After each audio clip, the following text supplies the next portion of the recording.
First and foremost, I want to send my condolences to everybody in this country dealing with what they're dealing with right now amongst this pandemic and the COVID-19. I know it's a hard time for our country, but I am more than certain we will persevere through this as America has before.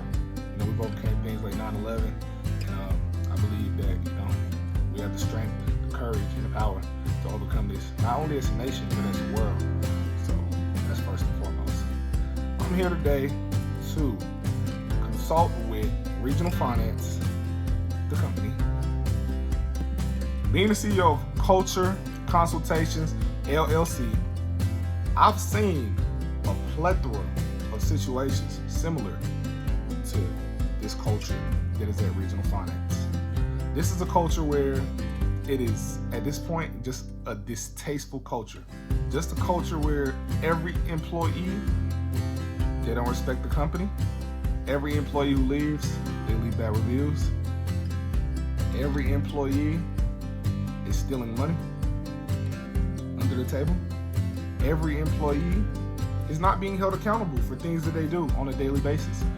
Every employee does not feel like they're being treated fairly. It doesn't seem like this is a fair culture. It seems like there is favoritism. There's something called the hot stove approach.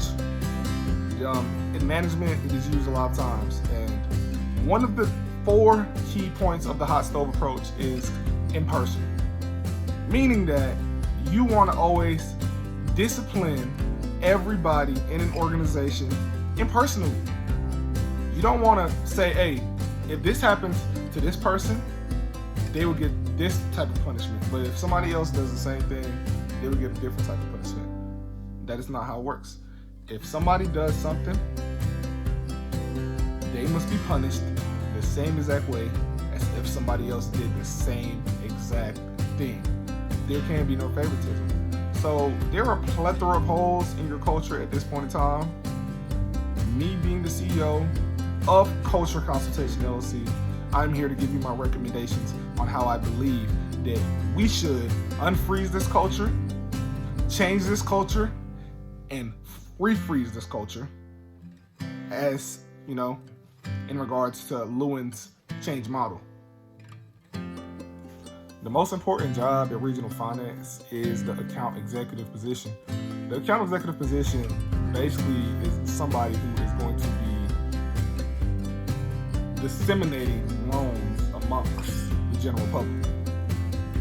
And basically, they're going to deal with different people that come in, mostly people in the middle class. They're going to come in and say, hey man, I need a loan. I want to do this. I want to do this with this loan. Might be a business loan. It might be a personal loan. Maybe they want a car. Maybe they want a house. Who knows what it's for. But the account executive is the most important position because this person has the task of being able to discern who is good to approve for a loan versus somebody who's not good to approve for a loan. So we're going to do they do a soft pull of credit. They're going to pull the credit and they're going to see like, okay, does this person have good enough credit, to basically be somebody that we would want to give a loan to. Every single corporation that you go to in America, for the majority, except for mostly any corporation that deals with heavy nepotism, there will be a plethora of individual differences across the board. What are individual differences? You have aptitude, learning style, you have emotional intelligence, you just have things of that nature. Then even going deeper, you have things such as maturity, race, heredity, you have things of that nature. You have gender. They're just things like socioeconomic status that deal with individual differences. This is a good thing that can turn to a great thing if we're able to mesh it in the right direction. Because I do believe that, everybody coming from different backgrounds and, all these individual differences can be something that can favor regional finance due to the fact that there are a copious amount of people in the middle class. They're not just white people. They aren't just black people. They aren't just Asians. They aren't just women. They aren't just men. There aren't just, just like one, it's not one specific person in the middle class. It's very broad. So there's a familiarity aspect to these loans, somebody just feels more comfortable working with somebody that has similar upbringings with them. So like, for instance, like, me, I'm an African-American male. If I'm dealing with somebody that's an African-American male as well, around the age of, 20 to 28, I'm feeling very comfortable because I'm feeling like this person can really relate with me. This person grew up kind of like in the same era as me with the same skin color that I have. So, individual differences are very good for a business, especially a business that will be disseminating loans. It could bring more traffic to you guys, therefore leading to more revenue in the big picture. And that's definitely what you guys want to do, is get more revenue. That's every business's bottom line. This is a consumer lending company, so the main actual position of interest, and one of the only positions that are actually available, is the account executive position. However, this position does have a bevy of people. So we have people that are different races, different ethnicities, male, women, different maturity levels, things of this nature, man. Different socioeconomic backgrounds. Everything all in one, everything in the same nature. Okay, so my recommendation would be to actually test these individual differences would be a standardization type of testing where you would take a sample amount of these people, a sample amount of the people in the workforce, in your workforce, and you would test their individual differences. Then once you had basically tested these people, like I said, a sample, you would then obviously make this a norm. You would assume that this is a norm going forward. That once you ask these people these certain questions, they all give these same answers. They all pretty much, have the same type of responses to these answers. Then now you can come to a conclusion that, okay, all of these people that are the age of 20 to 25 that work for us, 21 to 25, they're from this same poverty level, type of environment. They all have the same exact answers for the same exact questions. What does that tell you? It tells you that there is some type of groupthink going on in this community, and this specific type of, range with these people. So it tells you something's going on here. In regards to reliability and validity, when coming to the measurement standards for these standardized tests that I am recommended, I would say that you do a split half reliability test, where basically, you would have half of the sample take this odd test and half of the sample take this even test. Therefore, there is no bias. We can get, two different groups in the same sample size, and let's see how they react to it. And now we know that everything is symmetrical, everything is lined up. We know that, okay, this group here, group A and group B, even though they were tested somewhat differently, it still came to the same general conclusion. All right. I think 3 traits that I would recommend regional finance staying away from when considering candidates. It would be laziness, procrastination, and pessimism. These traits are deadly to an organization's culture. If you have a slew of people that are lazy, things just will not get done.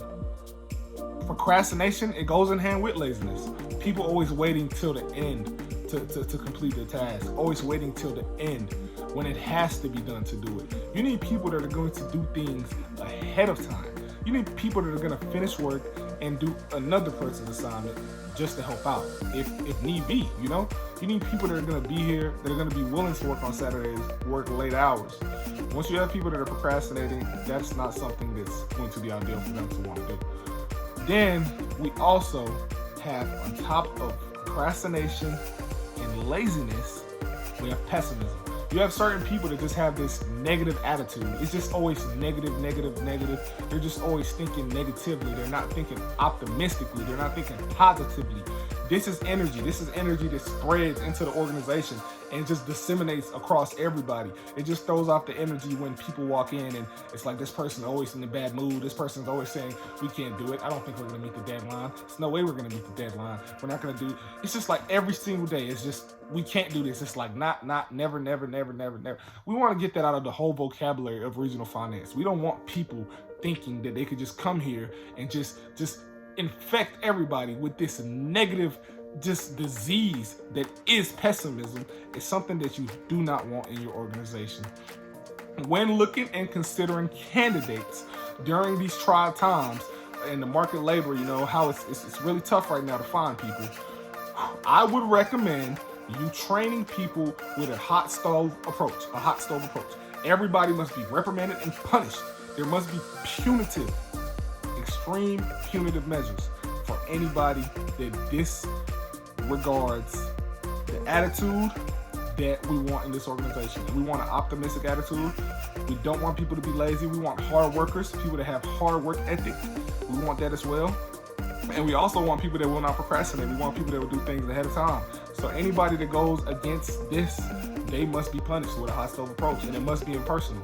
You must punish everybody the same exact way for missing deadlines, the same exact way for being lazy, the same exact way for coming in late to work, the same exact way for being pessimistic and having a negative attitude. Everybody must be punished the same exact way. It's impersonal. There's nothing personal about it, you know?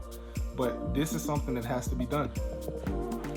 Peter Kitzer is the CEO of Regional Finance, and I would strongly recommend that him being the head of chain of command, seeing how business communication does come from the top down, in a vertical motion, more often than not, I will recommend that Mr. Peter Kitzer does implement a very coercive, but not too firm on exerting too much power on people. More so like going into, coaching in a very coercive way would be my recommendation. I would recommend that you do coach employees in a way of like, okay, let's do it this way, let's do it this way, not micromanaging them, not being on their backs, just saying, look, these are the attitudes that we're looking for, man. These are the attitudes that we're looking for, you lead by example. So you also pace set, we have pace setting in there. So you basically, setting the pace, letting people know, okay, this is the tone. This is how we're coming every day. This is the culture. This is what we want to do. We're upbeat. We're an upbeat culture. We're not negative. We're coming in here positive every day. You lead by example. So you do that, you do it as the CEO. It goes down to middle level management. Middle level management then brings that down to frontline management. Then it's all the account executives at Regional Finance. We're having the same attitude and we're all on one single accord. That's what we're doing for leadership. Efficiency is extremely important at the account executive position, which is the most important position in my estimation at your organization, Regional Finance. These are the people that are actually consumer lending. That's what they're doing. This is a consumer lending company, and your account executives are the people who are disseminating these loans. They are approving people for loans. And if these people do not pay these loans and they have a delinquent status where they have not paid these loans, these are the people that have to contact them to be able to get this money. You don't want that on your accounting books. You don't want people not paying you. Those are bad debt expenses. That's bad debt. Like you have 2 years, 3 years have gone by. These people still haven't paid you. That's money that you lost that you did not get back. So this is the most efficient. This is the position that efficiency is just the most important thing. It's the most important thing. You have to be efficient at the account executive position. And individual differences do play a factor into this. So, okay, I believe that due to the simple fact that, we're a society of different cultures, different socioeconomic backgrounds, and a plethora of individual differences, I believe that if you match people with people that are similar to them, and there's just that camaraderie there. You just have a promise from a fellow black man to a fellow black man that's on his last 2 cents. He's struggling right now, but he does have good credit. Maybe he just lost his job, but he needs a loan. Somebody like me who is the skin color that's around the same age, I can really relate with this person. Like, okay, I know what he's going through. You know, you tell him, hey, bro, you know, like, your credit really isn't, it's good, but it really isn't like the normal rate that we would, it's not at the normal rate that we would accept at Regional Finance. But if an account executive goes ahead and he approves this person and just gives him, you know, just out of good faith, you know, he just says, you know what, I'm just going to go ahead and approve you just because I know your situation. I know you really need the money. I know it's tough. And this person promises him, he said, you know what, I promise you I'm going to pay you back. I promise you I will pay this loan back. You know, some people, I'm telling you, man, loyalty is a big thing with them, man. So once they make that promise, they actually will pay you back. You know, once you actually get emotion involved out of people and it's not just an actual business transaction anymore, when it's just a simple business transaction, people don't have any feelings when they don't pay you back. But once you've built some type of camaraderie where this person feels some type of loyalty to you, maybe you guys were in the same fraternity in college. Maybe you guys were in the same club in college, you know. Maybe you guys come from the same area, the same socioeconomic background. Maybe you guys have similar interests or whatever when you guys are discussing. These things are things that can appeal to people's pathos. It's a pathos appeal. It appeals to emotion. It gets people wanting to not let you down. You know, they don't want to let you down because their emotions are involved. Now, during my due diligence that I've done on this company, I've seen that a plethora of employees that have worked for Regional Finance have said that they are lacking motivation working for you guys because of the simple fact that the incentive programs that you guys have put in place to make them motivated are not being fulfilled on your end. And you guys are actually lying. You guys are saying that you will pay people this bonus if they do this, XYZ, and when XYZ is completed, they're not compensated for that because of XYZ. Now, this is an implied contract that you have with these people. Once you tell them that they will be compensated XYZ for doing XYZ, and you don't pay them, that's an implied contract. Now, these are things that you can be sued for. So what I would recommend is putting an incentive program in concrete. And when I say concrete, I mean concrete. I mean, when X person does XYZ, they will be compensated A. Everybody will be compensated A. A single, you know, A. Everybody will be compensated that. Like I said, everything has to be impersonal. You cannot pay certain people the bonus and other people do not get the bonus. Right now, from my due diligence of doing research on the reviews of this company, that is what I see. I see that certain employees are saying they have favoritism. This person got their bonus. I didn't get my bonus, but I did the same exact thing. Those are things that you don't want happening. Those are things that are not... Employees will not want to stay at that company. That's a horrible company to stay at, you know? It's a horrible company to stay at. And I understand why you guys want to be greedy and you guys want to keep the money to yourselves. You know, I mean, obviously, you know, you guys profit more if you guys don't have to pay more. Those are wages payable that you don't want to pay to your employees. However, it is destroying your organizational culture. It is destroying it. It is destroying your organization's reputation. These employees that don't work for you no more are putting these reviews on LinkedIn, Indeed, Facebook. They're putting it everywhere. They're talking about your company everywhere. It's not hard to find. All I do is type in Regional Finance, and as soon as I type it in, everything pops up that is horrible about you guys. We're going to help fix and change this culture one step at a time. So right now, you guys currently don't have any wellness or flexibility programs in place.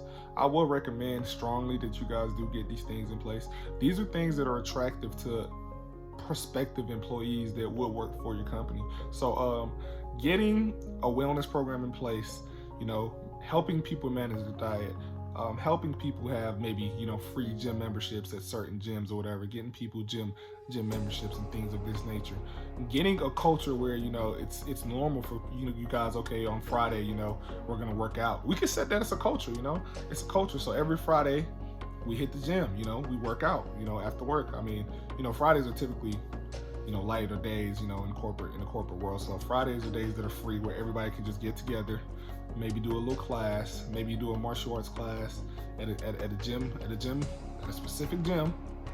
You know, you partner with these gyms, you know, they'll throw you a deal, you know, they'll throw you a bone. You say, hey, I have XYZ number of employees, what rate can I get for these employees, to where I can get them a free gym membership, and where we could just all be a healthy body and be unified, as one. It's gonna go a far way. So I would recommend that you guys do get a wellness program put in place for your employees. Like make their compensation packages a lot more appealing. This is how you can lower turnover. Right now, turnover is extremely high. Everybody comes in and they quit within a month or two. They don't like what you guys have to offer.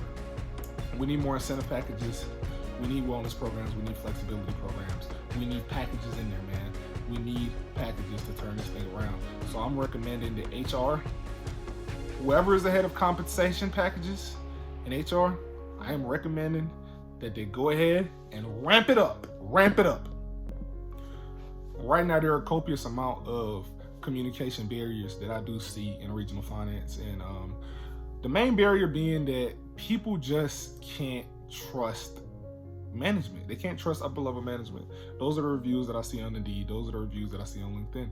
So right now, it's like things are being said, but the employees are blocking it out. They're phasing it out. They don't want to hear what you have to say because they seem to feel like you guys are extremely biased in the way that you handle things.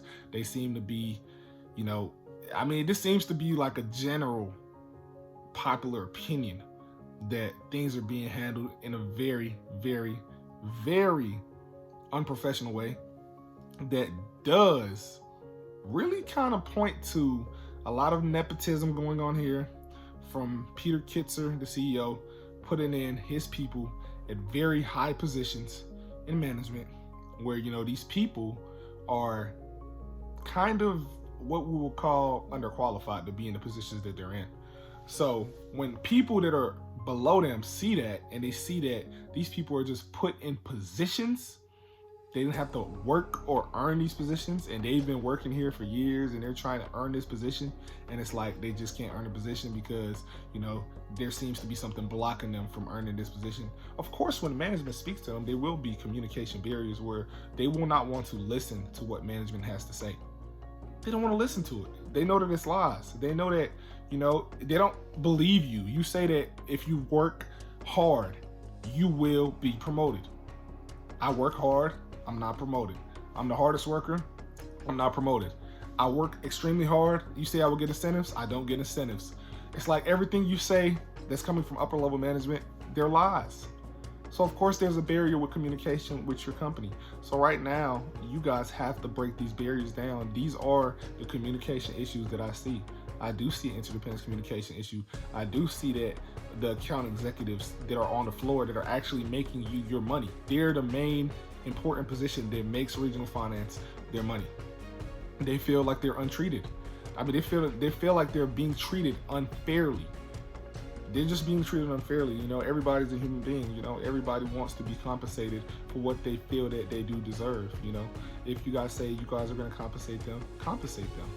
If you guys say that you're going to do something, do it. Be trustworthy, build that reliability and that trust with your employees. Right now, it's not there. Like right now, they can't trust you. There is a communication barrier. And just from the reviews that I've seen, it's like a lot of them say that they did phase you guys out because every time you would say something else would happen. When you say things, the things that you say will happen must happen going forward from this point. Right now, the account executive manager position is the position that is charged with being ahead of the most important position at this company, which is the account executive position. And right now, on the reviews that I've seen, most employees feel like these people have too much power. They feel like these people can punish them and reprimand them for things that they don't feel like were things that they actually did wrong. They don't feel like they actually did nothing wrong. They feel like it's just the person doesn't like them, and it's like, hey, you're getting in trouble because I don't like you. This could lead to a constructive discharge. It could lead to a constructive discharge where basically employees are quitting because of a hostile work environment, and that's what it seems like is happening right now. Just from what I've seen and everything I've reviewed, it seems like a lot of constructive discharges are happening because there is too much power being given to somebody who is just directly above an account executive. Like, for instance, if an account executive is there, they're most likely the people that will be promoted to an account executive manager position. Now, these people that are above the account executives on the floor, they are actually the people that are giving them punitive consequences due to, right now, what most employees say are biases. So to recommend anything, I would recommend that this company goes to a step system appeal process with the managers. So whenever an employee feels like, okay, I didn't do this, but they're saying I did this, you want to be coercive, you want to say, okay, this person did this, I'm going to exert my power and give this person punitive consequences. Give this employee the ability to be able to appeal whatever decision was made by a frontline manager. So you have to go up one step to middle level management, a panel, and once this is reviewed by a panel of people that are indifferent to the situation, that they weren't a part of the situation, they weren't on the floor, they're in middle level management, they didn't see what happened. The frontline manager cannot be on the panel, obviously, and cannot influence these people. But once you go to a system like that, where employees start to have a voice and they don't feel powerless, I feel like it could be very, very beneficial to the company. Right now, I would say I want you guys to embrace conflict, and it would bring you together. But right now, it is just chaos and turmoil. So I don't see any type of beneficial way that you guys can even embrace conflict in this point. Right now, everything needs to be torn down and started over. Now, this brings me back to Lewin's change model. Right now, we will unfreeze this culture, we will change around this culture, and we will refreeze this culture. Now, if you follow these recommendations that I've made, I can almost guarantee you 100% you will love the results within a year. Thank you guys very much. Stay very safe during these COVID-19 times, and God bless you and your company.